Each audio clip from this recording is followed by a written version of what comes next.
Hello all, welcome to Bhargavi's home hub. ఈరోజు ఇంకొక simple and tasty పచ్చడి చూపిస్తాను.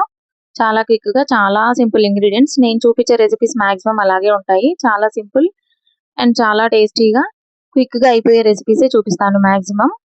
తెలంగాణ వాళ్ళం కదా, కొంచెం పచ్చళ్ళు ఎక్కువే తింటాము. దాని గురించి ఈరోజు టమాటా పచ్చడి.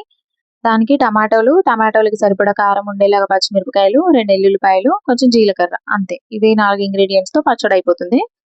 ముందు టమాటాలని ఒక 4 ముక్కలుగా కట్ చేసుకొని ఒక ప్యాన్ పెట్టుకొని ప్యాన్లో ఆయిల్ వేయకుండానే పచ్చిమిర్చిలను వేయించుకుంటాను. దీనివల్ల పచ్చిమిర్చి ఆయిల్లో వేస్తే చిట్లుతాయి కాబట్టి ఇలా కొంచెం వేయించుకున్నాక ఆయిల్ వేస్తే చిట్లకుండా ఉంటాయని నేను రెగ్యులర్గా ఇలాగే చేస్తాను.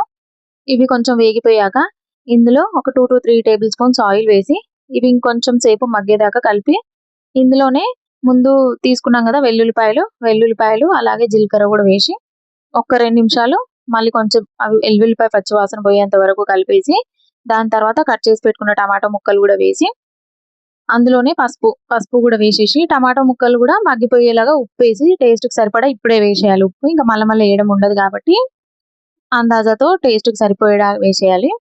వేసి ఇవి బాగా మగ్గిపోవాలి. టమాటా మెత్తగా అయిపోతే తర్వాత మిక్సీ పట్టేసుకోవడమే ఉంటుంది. ఇంకా అంతే, సింపుల్ ప్రాసెస్లో అయిపోతుంది ఇది.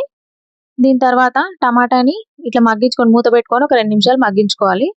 వీడియో చాలా మంది చూస్తున్నారు కానీ సబ్స్క్రైబ్ చేసుకోవట్లేదండి. మీకు నా రెసిపీస్ నచ్చితే కానీ డెఫినెట్గా సబ్స్క్రైబ్ చేసుకొని చూడండి. ఇలాంటి సింపుల్ అండ్ ఈజీ రెసిపీస్ చాలా చూపిస్తాను. ఇప్పుడు టమాటో మగ్గిపోయింది కదా, దీన్ని కొంచెం ఏమంటారు కచ్చాపచ్చగా బ్లెండ్ చేసుకోవాలి. బ్లెండ్ చేసుకున్న దాన్ని తాలింపు వేసేసుకోవాలి.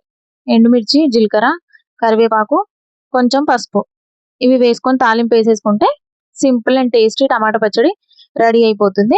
ఇది 2 days వరకైనా నిలువ ఉంటుంది టమాటా పచ్చడి పాడవకుండా. సో చాలా సింపుల్ వేలో ఇన్స్టెంట్గా టమాటా చట్నీ చేసేసుకోవచ్చు అండ్ చాలా యూనిక్ టేస్ట్ కూడా ఉంటుంది. ఇందులో నచ్చితే మీరు కొత్తిమీర కూడా వేసుకోవచ్చు మిక్సీ పట్టేటప్పుడు. నేను ఇలాగే ఇష్టపడతాను కాబట్టి ఇలాగే చేస్తున్నాను.